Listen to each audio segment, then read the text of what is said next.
want to thank Isabel for inviting me to do this. I'm not normally a speaker. I'm an archaeologist. I'm in the field, or I was until I retired, but I am getting ready to go back into the field, which I'll discuss in a minute. But let's get started. When I first approached Isabel, we talked about talking about pirates. And then she said, oh, but I got to do this exhibit for 500 years. And I was like, oh, well, I could do that too. But I do love the archaeology of piracy, and I've written several articles about it, and I'm currently writing a book too. So do you have questions about pirates? Sir, Maybe we can't. you can't hear? Yeah. Is that better? No. Yeah. Lower it. Lower it there. Let's hear you In front of you. In front of me? I think How about right here? when you turn your head, that is. Oh, when I turn my head. Yeah. I need to turn my body. Yes. Okay. So anyway, so we're going to go. So I was an archaeologist for the Park Service for 43 years, and I retired this last December. And I'm not retired from archaeology. I'm still doing archaeology, but I'm not doing it for the Park Service. But as the Park Service archaeologist, I had the opportunity to work at almost every national park in the southeastern United States. And then I was assigned to the Caribbean in 1995, and I stayed there until, well, I'll still go back down there, but just until I retired. So I was the archaeologist for Old San Juan and St. Croix and St. John. And, so that was exciting. And you'll see some pictures from that as we go through. But I want to just kind of, for those who don't know a lot about archaeology, what we do and how we do it and how we find things, and take you kind of through the process. Because not everybody, I don't know, do we have any archaeologists in the crowd? Okay, well, there we go. So we'll start with that. So yes, so there are different types of archaeologists, right? There's Egyptologists. There's those who study, overseas, classic archaeologists, which are more sometimes into art history.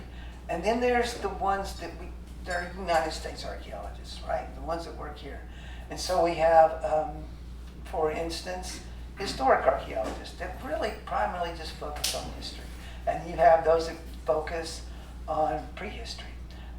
And you may have even ones that focus on industrial archaeology. There's all kinds of us. And then there's a specialist within our group. So it's those specialists that really help us also dig out the stories of the lives of the people that we excavate. And of course, you always want to have a good reason to excavate. So quickly, just a few more types of the ones I work with on a regular basis. There's bioarchaeologists. They're the ones that would look at the human remains if we happen to come across those, and look at their diseases. Or for instance, for like the Timucuan, we see before contact, they're healthy, they're strong, they're taller. And as we see through the mission period, they lose their health. All they're eating is corn. They're not eating their oysters, and they're not out hunting, and they're not out there doing the things that they did before that kept them healthy. So you actually, with those bioarchaeologists, they can map those diseases and those changes through time in the archaeological site. And then we have our zooarchaeologists, and they would look at the food, but the bones, the animal bones. And they sort through animal bones. They get big old trays of animal bones. We bring them into them, and they go through it, and then they tell us about the diet as it changes through time. And from diet, we can actually see how cultures get more complex. They can go from just, being able to grab things that are just right off the shore or inland to being able to get pelagic fish offshore. So they've increased in their abilities through technology to be able to capture larger animals in that sense. So we see those kind of changes. And we also see that same diet change that I talked about with the Timucuan is when they're thrown into the mission system. And then we have the ethnobotanists. Guess what that one is? They look at plants. Plants. So, I've dug this shipwreck and I've got a piece of the wood. They can look at that wood and it has a signature just like our fingerprints. They can tell me if the wood came from Amsterdam, or if it came from New England, or if it came from South America. What kind of wood is it? They can also look at the plant remains that are the residue in some of the Native American bowls that are left over in the archaeological record. So they're also essential in laying out the diet of both maybe an enslaved person to a Native American that lived here 3,600 years ago. So there's really, an unlimited amount of specialists that we all work with when we do our job. And then when we do an archaeological site, especially with Park Service, we want to know, first we have to find it, right? So like you have this Timucuan National Park. It's big. Where are the sites? You got to know what you own so you can manage it. So that's a big part of what I did, was find archaeological sites. And I had to determine what they were when I found them, and how old they are, and whose is it, and what can we learn from it. So with that, we'll get to the next slide finally. So before I did this talk, I did my homework. And so all of these books, some of them are available in the library, like The Timucuan by Milanich, and I think Contributions in Florida, or I've checked those out of the local library. I actually own copies of them. And then La Farda is all about the Spanish missions. If you can get a copy of it, that can kind of take you from San Luis and Tallahassee, Patali, and then the one out on Amelia Island at Harrison. And then there's this one guy down here at the bottom, this Ivor Noel Hume guy, Sir Ivor Noel Hume. He excavated Williamsburg. His archaeological work is kind of like the source we go to if we do historic archaeology.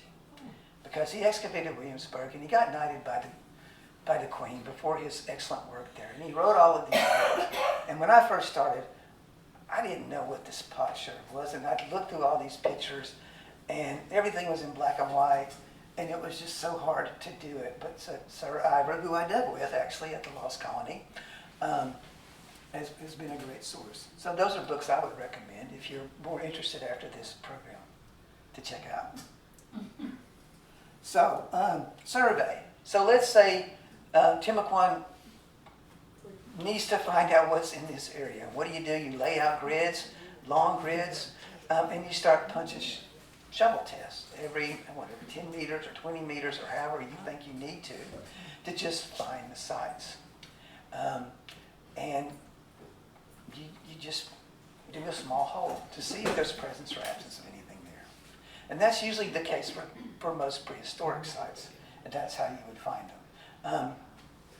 A lot of archaeologists or contract archaeologists on these pipelines, they're contracted to go all the way down those pipelines and do shovel tests all the way down before they dig those holes to put those pipes in, to make sure that whatever they disturb gets dug up before it gets destroyed by the pipeline. This particular shovel test, so I was sent to Chickamauga, Chattanooga, and this is my favorite shovel test. There's a lot of them that are good, but this one's really good. So it's my hometown, Chattanooga, and they wanted to put all these signs in for trash and for whatnots. And so I had to dig this one up at Wilder's Tower in Chickamauga Battlefield.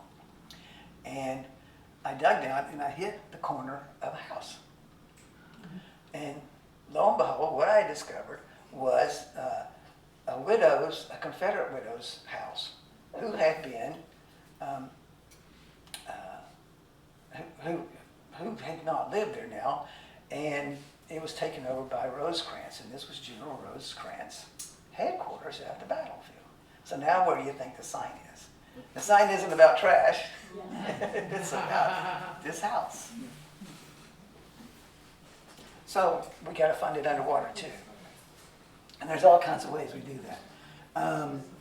We can do side scan sonar where if it's deep and it's muddy and you can't see, side scan sonar can send out a signal, and this is a ship from the Great Lakes up in the upper left-hand corner. Here, I'll get my stick. And then you have proton precession magnetometer. That's a fancy word for a metal detector that you pull behind a boat, and it sends out these metal signals, and then you have anomalies that you go and check out and dive on to see if you found a shipwreck or a fish trap or whatever the case may be. We can also do both of these surveys with one of these. I got to work with one of these with the U.S. Navy's military team that find mines in the Red Sea and blow them up, that they plant out there to try to sink our ships. They're $2 million a piece. The lady was very anxious about it. You drop this thing in the water, and it does its own thing. It's not attached to the boat. So she, the whole time it's down there, she's like, I don't want to lose this thing. And then I got the pleasure of working on the Nancy Foster out of Woods Hole. And those you're dealing with ROVs. So those remote operated vehicles that go really deep. And while they're looking for abandoned fish traps, I'm looking for shipwrecks. So these are cameras and not the other ones. The other simplest way to find shipwrecks, if you have clear water, is to be towed behind a boat. So you get your scuba tanks on, you get on this sled, and you get towed behind the boat. And hopefully, like you don't want to have happen what happened to one of my East Carolina students, you have a bull shark that thinks you're bait. So when he got on the boat, his eyes were really big. Because you're being towed behind, like that, like a push. So then when you start moving into historic archaeology, what's the first thing you want to do? You want to look at your old maps. You want to find all the old maps that you can find about the area. And the museum here has a nice collection of old maps. It'd be a good place to start. If I was an archaeologist, I'd probably start pouring over those maps and taking a look. And then you can see the maps historically can also be used in the middle of your excavation. So Rebecca Saunders, when she excavated the mission here on Amelia Island, we also call it the Dorian site, the Harrison site. We all may have heard of it. Maybe I need to explain it. Where is it? It is, Plantations. it's in the plantations. Yes. Okay. Yeah, Harrison Creek. Right, and it was an Indian site going back at least to 1,600 BC and going forward. And I'll go into that a little bit in a minute. But when she was digging, she found the mission Santa Maria down at the bottom here, and then she finds Santa Catalina. And these are the Native Americans that had been pushed south. Originally, we would have been Mocama. See, I'm into the area, right? Mocama. And then it becomes Yamatsi and Gauls as they were being pushed down by both the British and by other Native Americans. So you can find that in, I didn't bring it. One of those books that I showed earlier. So, oops, we have a blank. Okay, so this is, I work in the Virgin Islands a lot. This is just an example of what you can do with an old map. So this is the modern map in the background here. It's probably just a regular topo map that you get offline, USGS. And then this program called ArcGIS. This is what pretty much, well, if they're not using this, which I'm not because I don't have privy to this fancy stuff I used to have as a government employee, you can overlay your historic maps and rectify them to exactly the same coastlines as your modern map. And then that can help you find your sites. So you can see the red dots are where we've actually got GPS points, and we use a little equipment that can get our point down to about this tight when we log it in with GIS. And then you can see this historic map actually shows where the enslaved houses were and the factories and all of those things. And then it's just off just a little bit. It's close enough to get us right there where we needed to find the sites. Modern technology. Oops, I went too far. LiDAR. Does everybody have, like, if you have an iPhone 12 and up, you have LiDAR? Did you know that? I said that even to archaeologists, they're like, really? And so LiDAR, what it does is when you aim it, it's sending that light beam that's also measuring at the same time. So it's measuring the distance that the light has traveled and coming back. So After the hurricane, we had LiDAR flown over the islands that were hit by Irma and Maria. And we got the LiDAR data. And we can see through the canopy of the forest and be able to find archaeological sites. So I'm going to zoom in on this area right here. And here you can see we can find the old trails, and we can find the old roads, and we can find historic structures that haven't been seen in at least 200 years. And this one is one I haven't gone to yet either, so nobody's recorded that particular archaeological site. And then LiDAR can also be used to map their sites. So,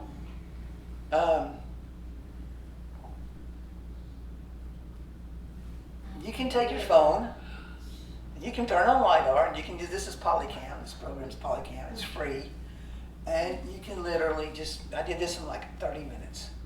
This is a historic site, and it has the exact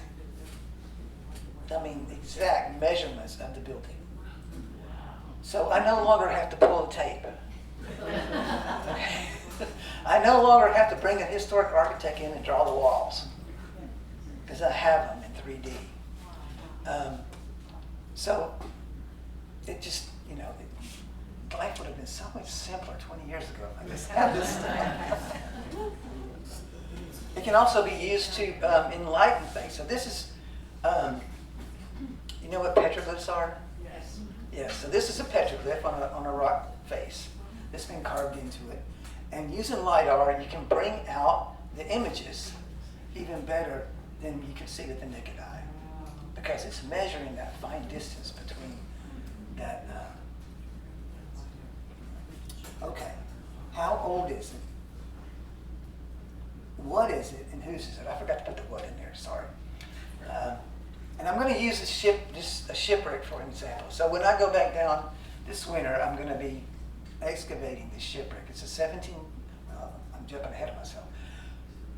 So originally this site was found by some local divers, and then it was in the way of a development. It's still in the way of development. And so it's underneath my boat. So I decided to go down and look at it, and guess what? It's not. They said it was a steamship. The first archaeologist they hired said, "Oh, it's just a steamship. It's insignificant. It doesn't mean anything." Okay, well there's the what is it, right? So is it a steamship? Or is it a sailboat? What can it be? And obviously, when you find an artifact that dates to 1730, it can't be a steamship. So you have a sailboat. And then I'm asking myself, well, whose is it? And we happen to find these good up, you know what, in the old days they had those clay pipes they used to smoke, right? And some were made by the Dutch, but the English made a ton of them. And all of my archaeological sites on St. John had English pipes. But this shipwreck had these Gouda marked pipes of this time period of the 1730s. So now you can see what little crosses here. It's covered in mud. It's got a visibility of about, sometimes maybe the end of the stick. And this is the Virgin Islands, right? It's not supposed to be so bad. It's full of sharks, and so it's been well protected. So there's no telling what we're going to find underneath all this mud. And that's what the state wants to know. So they've asked me to do this. And where is this? It's in Coral Bay in St. John. Yeah. And the Historical Society of St. John is paying for it through donations. Yeah. So see what kind of historical societies can do.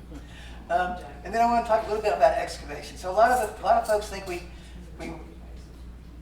down there with a tiny brush and then little picks, and that's true. We are. For instance, this particular area here, you can see this is a turtle shell plaster on its belly, and then you have all the pottery and all of the artifacts laid out in just in a 10-centimeter layer. Every single thing is left exactly in place. We were able to actually see where they made offerings to their ancestors by doing the excavation like this. And we went through 500 years of this of this place where they made offerings for 500 years, and we saw the culture as it got more complex and more elaborate with golden eyes in their idols and all these effigy things. So sometimes you do it like this. A lot of times you do it like this. A lot of times you do it like this, and you take a backhoe. And I grew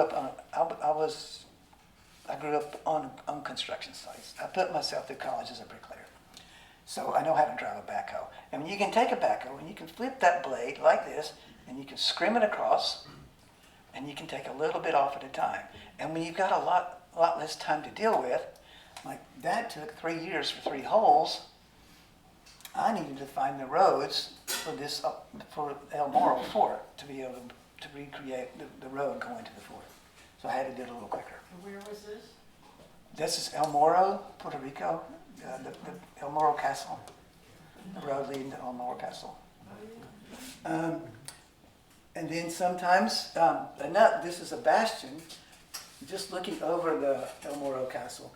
And the Army Corps of Engineers wanted to sandwich this whole hill because they thought it was going to slide into the ocean. And they were going to slice through this area 3 times and cut through all of this. And I thought, well, wait a minute, let me look and see what's there first. And what did we find? But an entire bastion, parts of it going back to the 1500s, up until the time the Americans attacked in 1898. And how did I excavate it? You can see the back of it. And now you go there and it's all preserved, historic preservation, and it looks great. Excuse me? I'm still having trouble Oh, hearing you. and then excavation underwater. What did they find that it's kept it there? They can't do anything to that, right? To what? That site that you have on the picture. Why can't This they- one. Yes. They're So not what I gonna did find was they still sandwiched the hillside. But what I did was I dug down. I find when we got to sterile where there's no cultural materials, and I made them drill underneath it all. Yeah. And I So have- we're kind of a pain in the butt sometimes. But it's the Army Corps of Engineers, and you know they're there. They're supposed to be protect the cultural resource and not destroy them. I had one more question. Yes, ma'am. When you're going down to St. John to do that underwater work, Uh-huh. what kind of diving equipment do you have? Scuba. Pardon? Scuba. Just regular And then we scuba? use dredges. So we'll dig like this right here. This is how we'll excavate. We'll just dig up a little sand at a time. We'll get everything exposed. We'll map everything in little squares about this big. Wow. And it'll be archaeology as opposed to blowing it out with those big blowers that some people. So, like you see here, archaeologist instructor. So you must record. Now, every single shell, every single turtle, every single potsherd, everything was drawn exactly where it was. Everything was photographed exactly where it was before we took the next level. If I'd had that 3D imaging back then, oh God, I wouldn't have had to do all that. I could have just 3D imaged the whole thing, and it would have been even better than all of the work that it took so long to record. So let's get to Amelia. We've been covering a little bit of Amelia as we're going along. But you can see we have fantastic history. I mean, we have history. You probably have archaic periods where you've got, mostly you'll find, you know, your spear points and your arrowhead points that go back to before pottery is made, going back, this, you know, maybe 4,000 or 5,000 years ago. And then you get to the ceramic age, and then we can do our missions, and the British kicked the Spanish out, and we come to Fort San Carlos and Old Town, and the plantations, the Civil War. So we're going to go through just some artifacts real quick, because I got a lot of time. I got 15 minutes, so but y'all can ask me questions later. So this is a display I made in St. John. It got destroyed by a hurricane. But if you look at it, it's mostly, what archaeologists find mostly are those food remains that were preserved, oftentimes. Shells, fish bones, animal bones, pottery, and glass. That stuff doesn't go away. And that's mostly what archaeologists get when they dig an archaeological site. And it's the main things that tell us a lot of times how old they are. So I wanted to just point out a few things for those who want to do a little more research. So the Florida Museum of Natural History has great sites that will lead you to your own research. Like if you find a piece of pottery and you want to try to figure out how old it is, you can go to their website and you can bring out all the different pottery styles, which for yourself you can like do your own homework. And we do the same thing too as archaeologists, and this site makes it easier for us. So we go into the Orange period that goes back to, one archaeologist estimates it starts about 1,600 BC. So what is that? 3,625 years ago? Next month. And you have your St. John's pottery, which is basically your Makoma pottery.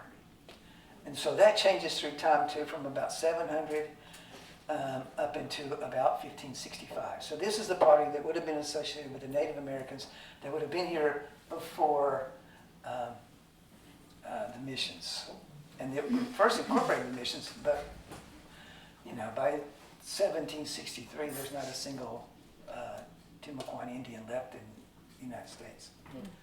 And then between this and that is the Deptford series, which takes you from 700 BC up into the time that you come into the St. John period. So you can go online and you can research this stuff yourself. You can see how the styles change. You might go downstairs and look at the museum, look at the pottery, take a picture of one of them, see if you can go home and figure it out. And that's what I did with this pot. So I looked at this pot and said, okay, I want to know exactly who made this pot. And it's the Yamansis, right? They're the ones that kind of came down with the Gauls and this is from the Santa Catalina mission there on the island. And it's a mixture of the Native Americans being pushed down the Altamont River, which they have the same kind of pottery style. And it's also been assigned to what we call the San Marcos style, which comes together and it just shows that ending of 1690 to 1702 when those Native Americans were in those mission systems here on Amelia Island. Okay, this doesn't look like anything, I know. But let's jump into the European period. In the dry tortugas, we pulled up this glob of concretion. It doesn't look like anything, but it is one of those. Oh my gosh. So and that's called a murderer. That was its name. And what it is, it's a cannon, and this would have come with the French and would have come with the first Spanish. And it's done by a blacksmith. It's not cast. So they have these staves of iron, and they seal it together with those rings, and then it's a breech loading. Well, our modern cannons are breech loading, but some reason we abandoned them, and for good reason, because it's called a murder because it would kill your enemy, but it also could kill you, because the gases would leak and blow you up. We found the one at Dry Tortugas, and also recovered one from an old wall in Old San Juan that they had used to just fill. And the wall was dated to the early 1600s, so it had already become obsolete by casting these cannons. These come from Spain, and these you can see at the collections facility at Timucuan. And I'll bring them up a little more. And then, of course, we get to the muzzle loaders, and that comes into the later part of the 1600s. This is a bronze muzzle loader that would have manned most of the force as we get towards the end. So I didn't want to miss the Timucuan. They have a nice staff there. You can make a reservation if you want to do research.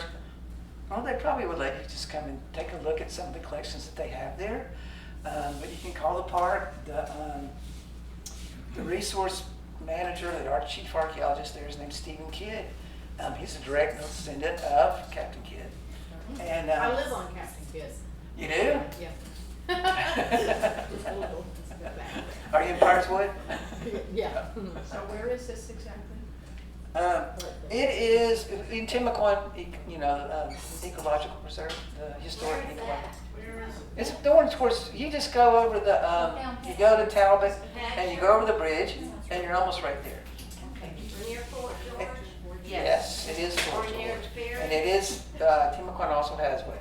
Kingsley Plantation. Yes. And they have where do you America park? Beach, huh? Where do you park? Well, yeah, that's the one part. As me and Isabel went there. We got trouble to find. Yeah, we had trouble finding it. You'll have to call them, make a reservation, and then they'll give you directions.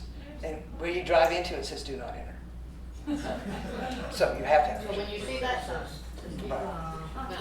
This is a replica. I mean, no, this is from Spain, bought in Spain. A lot of times the parks will buy artifacts that they can use for a display, but this is from the 16th periods of the Spanish missions. I gotta go fast. So here's another tool that you can use to do your own homework, and that's also at the Museum of Natural History there, and it's online. And you can look up all kinds of artifacts. Now these pictures are from Ivory Knoll Hume, that big book I showed you earlier. And these are, of course, these are olive jars. They would have been in any Spanish site. These are, could possibly have been the Robot on the French expedition. Those are from Germany, and they were the major jugs. They were basically the beer, wine, everything jug of the 1600s. They're also known as witches' bottles. So I got to tell you the story. I don't know if I'll run out of time, but anyway, witches' bottles. I mean, in the 1600s, they believed that if you were to put some of your body oil fluids, like your blood or your pee, your hair, that kind of stuff, into the bottle, and then you threw like hat pin and sharp objects and anything sharp, and then you plug it up and you bury it on the threshold of your house.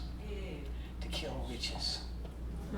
Try to enter. Now, can you believe how superstitious? Of course, we used to burn witches, so I mean, yeah. But they're on all pirate sites that I've ever done. Okay, so here you can see pipe stems and pipe bowls. These kaolin pipes. Everybody smoked them, going all the way back to the 1500s, and using drill bits. You can put a drill bit in this pipe stem, and you can get a date. Yeah, so here you see. You just use the diameter of your drill bit, and you get a time frame. Okay, so now let's examine the Harrison Creek Plantation exhibit that's downstairs, and I focused in on the historic part. Now, what's interesting to me about this exhibit is it does completely encompass all of the histories of that plantation in these few artifacts. So here we have prehistory at the bottom. I didn't do all of that. We've gone through prehistory already. But what we have also is we have our mission pottery. This is Spanish, Pablo polychrome. Here's one that kind of a little more whole that you can see this at Timucuan. And then you have these artifacts that are English, from the 1630s to 1700. What's an English artifact doing on a Spanish site? Well, when I was excavating in Puerto Rico, and I did a lot of that, I discovered that the Spanish almost had mostly English artifacts, which is contraband. They weren't supposed to be dealing with the English. They were at war with them all the time. But when you're these outposts out here in the middle of nowhere, like this mission site, you end up with this metropolitan slipware that somehow got into your mission. But it's an English pottery. What's missing are all the potteries between the 1600s and when the Harrisons show up in the 1790s. And here's the Harrison material. Some of this may look like your grandmother's. So we can start with this one. This is probably some of their first chinaware that they had on site. This is the older transfer printed pearlwares. And then you move into your red ones come in a little bit later. And then your black and whites are getting more towards the 1640s, 1650s. So we can actually see their tableware is changing as through time in the plantation. Okay, Egmont. Sorry, that didn't come out very well. So Egmonts, they grew indigo. Indigo, this is the color of indigo. It's a dye. And a good example of indigo being used is blue jeans. In early days, Indigo is used to dye your blue jeans. That's the main purpose. That time frame, 1770, 1776, I excavated a British merchant vessel dated to about 1769 in Biscayne National Park. And these are some of the plates that were excavated. You have your white salt glazed pearlwares, your cream. So this particular artifact right here, this creamware, was mass produced in England, and it embodies the Industrial Revolution of England. And it's child labor, it's all that stuff. It's Wedgwood. The Queen adopts it. If you have a site that doesn't have creamware, it's older than 1760. If you do have a site that has creamware, then you know your site's no older than 1760.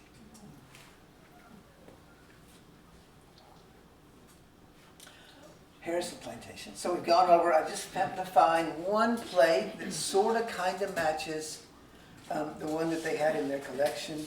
You can see 1795 to 1815. The annular wares usually were mugs and bowls. If you were an enslaved person on plantation, you probably used a bowl for your communal dinners, right? They can make a big pot of a lot of food to feed a lot of people. And bowls and annular wares are the most common artifact that we found associated with the enslaved village sites. Okay, Civil War. So we have Fort Clinch. I don't know that anybody's done any archaeology there, but this is Fort Moultrie, this deposit right here. It's in front of the entrance gate going into the fort. They were having a hard time with drainage. They brought me in, dig a hole so we can put this drainage system in. I'm like, okay, and then I dug down and I hit all these whiskeys, wines, beer, perfume, opium vials, right outside the front gate of Fort Moultrie. All dated South Carolina. South Carolina. Okay. Job, yeah. Yeah, right, yeah. The one that fired on Sumter. Right. Right. So, they were partying, obviously. Maybe entertaining women, who knows? But you can see all the bottles are glass, and that's usually what is associated with Union Tree. This is a good example of that. It's usually they're about this shape. This is a typical beer bottle for a Union soldier. This one may be a little bit older. But how can you tell the difference between the Union camps and the Southern camps? This is a Confederate beer bottle. They come from England. England was supporting the South. So you inevitably will get these if you are in a Confederate layer. Okay, what am I doing? I got 2 minutes. I got one more slide. Great. So let's move up to the town, Fernandina. And I thought, okay, I was a bricklayer. And I've always been fascinated. Every time I go to a historic structure, I look at the brickwork. Because the brickwork can tell you how old the house is and the building. So, okay, a stretcher is the brick going a long ways. Stretcher. And then you have headers. Those are the little ones, like just at the same height as Isabel's head there. You have the ones going back into the wall. And I actually, when I was very, very young, I helped them build an old historic wall. I know, I'm that old. And you can see how they, like the jigsaw puzzle, you got to put it all together so it can support this building that may go up so many stories. And there's no concrete blocks, there's no concrete, it's just brickwork. And so a lot of our buildings here are just built on those interlocking brick patterns. And as you go through time, you know, you've got your 1700s where you've got headers, stretchers. And then you come up into you start spacing out. You've got your headers, and then you have about 5 or 6 courses. Here's a 5 course, 1850s to 1900s. 1790s to 1825. So it's 3 courses in between your headers and stretchers. And then you come into the modern era, and a lot of our buildings are more between 6 and 7 stretchers between each ones. So I guess they got better at being able to lock them together somehow. But, they had to be able to bring it all into one place. So that brings us up to the 1900s, and that's where I'm going to stop. Now, questions? How did you get started in this? Did you grow up as a kid just being interested in? I mean, I was digging up my backyard looking for Cleopatra. I don't know. No, when I went to college, I wasn't going to go to college, but the Vietnam War popped up. And John back here has brought wounded warriors to me down in St. John, because I really wished. I think so much of the boys that went, but I didn't go, and I went to college. And the draft stopped just before I was number 3 on it, and so that makes you feel kind of, yeah. Anyway, so. And then I took an anthropology course. I thought, this is so cool. I've been building scaffolds and mixing mud and laying bricks, and that's how I put myself through college. But I'm like, you can make money doing this, reading a book as opposed to laying 12-inch blocks? And I'm like, oh yeah, okay. So, and then I started, everything in archaeology, as far as keeping a straight line when you're laying bricks, to digging a ditch that you don't have to cut the blocks to make sure it's nice and level and flat and smooth. All of those things I had learned in construction, backhoes, fell in place with archaeology. And then I was working for the University of Tennessee as an archaeologist, and then this archaeologist from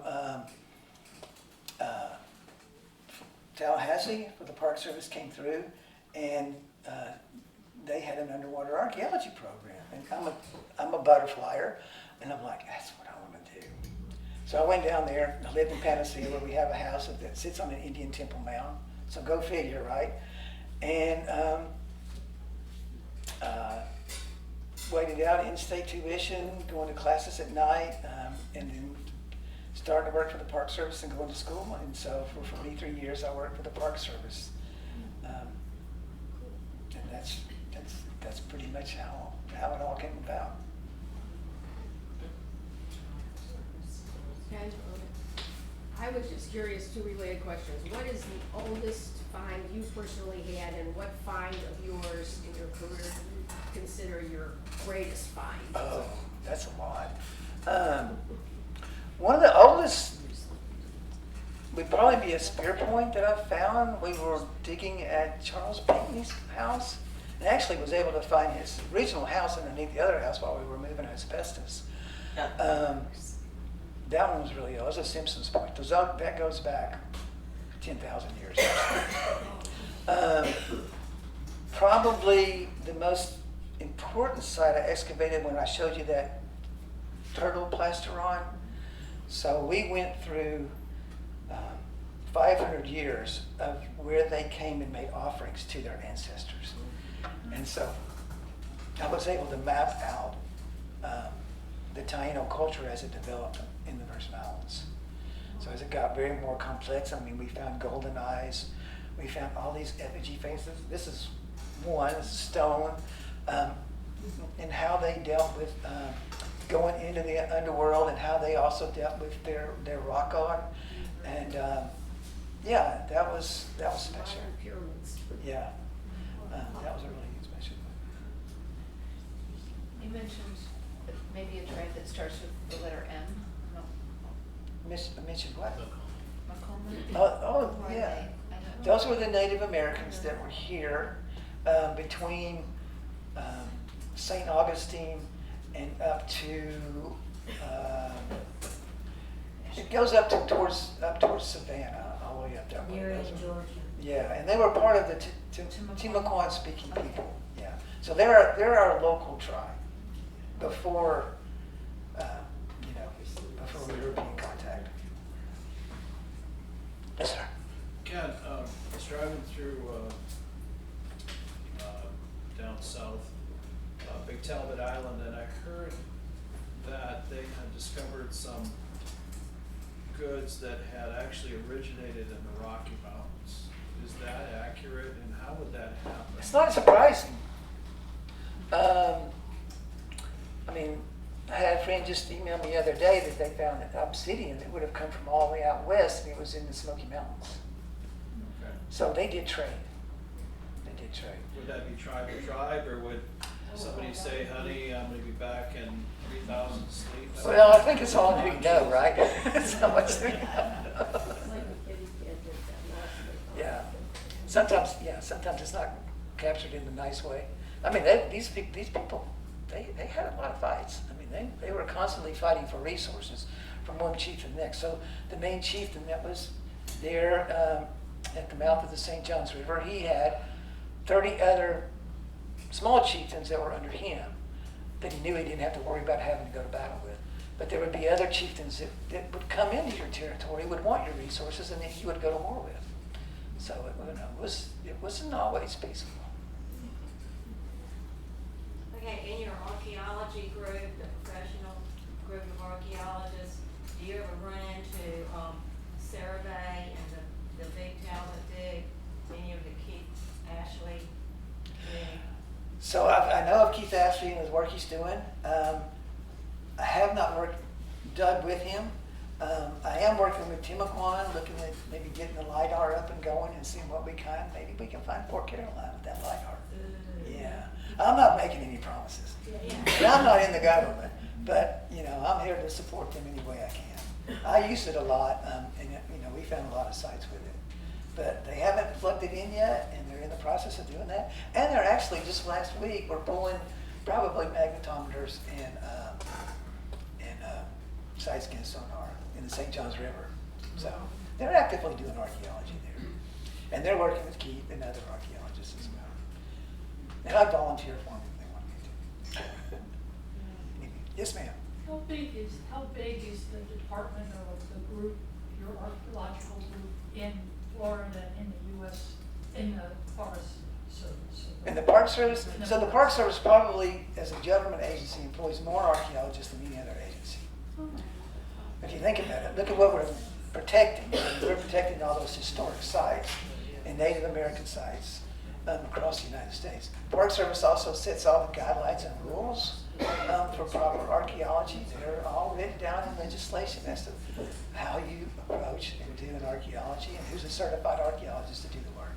How long has it been like that? I mean, it seems like it would be a Well, it really, friendly relationship. yeah, it really starts in the 60s, and then it slowly, it slowly got bigger. Is there a lot of, any active sites going on Amelia Island right now? Is there a lot? Not that I know of. Okay. And I forgot to mention, now that you mentioned that, so in 1950s, the state archaeologists, Bullen and Griffin, they surveyed, like I was talking about, when you go out and you look for sites, and they found 48 archaeological sites on Amelia Island. And I mentioned there's more than that. Where are Well, take a look at some of those books. They can show you where some of them people are. digging there. But I mean, you've got Fort San Carlos, and what was before Fort San Carlos? I mean, that's your privateer sites. You probably have places where ladies work there. Usually when you've got that kind of an activity, there's that kind of activity. It just comes with the territory. Yes, ma'am. Yes, they just did a survey of the St. Mary's River for what's at the bottom of that. Is the National Park Service working with them to discover shipwrecks or anything? I would have to check with Cumberland Island archaeologists on that one. Yeah. They may be involved. But normally they would stick just to the federal lands, which would be the island itself. But I'd have to ask that archaeologist. Yes, ma'am. Are the 48 sites that they found, are they protected at all, or can I build a house on them? You might have built a house on one of them. I mean, it's possible. I mean, the Dorian site, which is also the Harrison Creek site, the couple, they started to build their house, and then all of a sudden they hit all this stuff, and they're like, oh my gosh. So they called the state came in, and Rebecca Saunders and crew excavated there for 8 years.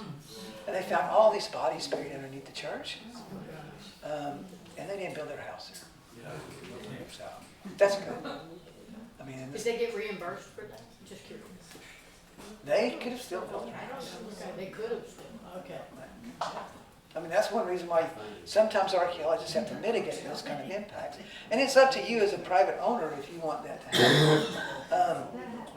But if it's on state or federal lands, then it's required that you do mitigation first. Like if the highway wants to go through a cemetery, sometimes they'll hire these contract firms and they'll move that cemetery. Of course, they'll contact the families, make sure everybody's okay with it. But sometimes it's cheaper to move all of those graves than it is to move the highway. What's the largest skeleton, human skeleton, that maybe you or somebody else has uncovered? I don't do many skeletons, and I'm glad. Have you seen a couple? I've done some. I don't Like it. like it. You like- For one, it's backbreaking because you gotta bend over it. I mean, it's a killer on your back. But I don't really know the answer to the largest skeleton. I mean, you think of the whole world. I mean, there's been some big people. There's theories, well, there's rumors that the Smithsonian covered up some giant skeletons. The Smithsonian. A lot of rumors. I'm not going to talk about the Smithsonian because I'm on field. But I've had to deal with the Smithsonian with skeletons before. I wanted to reinter. All variations. Yeah, I'll go ahead and show you what the heck. So we had a beach that was washing out all these enslaved people that had been buried along the shoreline because if you go inland, you got about that much dirt before you hit rocks. And so the Europeans got nice crypts that they put their bodies in, but they just buried the enslaved right there along the beaches. And so this had been washing out since the 60s. The Smithsonian had a lot of the skeleton remains. Tallahassee, there at which is where I worked for 15 years, they had a lot of the skeletal remains that had been taken back there. And then the park had a lot of these human remains too. And I've had to deal with some of them that are actually actively washing out from hurricanes. And so we had all these boxes full of bones. And I got the grand idea that I was going to put them back in the ground. So contacted the state, we talked about how to do it, contacted the regional curator for the National Park Service and how to do it up there in Washington. And it was interesting. It was very, very interesting. And then I brought all of the preachers from all the denominations down to where these bodies were washing out. I said, what would y'all like to see me do with these human remains? And, a lot of these preachers are also preached to the same congregation, the possible relatives that actually did wash out into the sea in the 1700s. And I'll never forget, it was the Catholic priest. He said, put them in the ossuary. I said, where do you want it? He said, right there. I said, okay. It took me 7 years to dig the hole because I had to go through this prehistoric site. But I got the hole built. We built the ossuary. I covered it with the bricks from their house. But the Smithsonian, if you're hearing me, maybe you'll turn these over. They said, well, no, we're not going to give you the bones. If you can get the family member to contact us and tell us those are your bones, your relatives, then we'll give them to you. I couldn't get them from them. So those did not go in there with the other 50 individuals. Yeah. Going back to those bricks and header stretcher things, which I never knew about, are they headers and stretchers on that wall? There's, I know there's some in Isabel's office, but this is a header. That will there. Yeah, so that's the brick going into the wall. Yeah. Right. That's the brick going into the wall to help make that jigsaw puzzle stay together. Well, it's 7 o'clock. Thank you. You're welcome.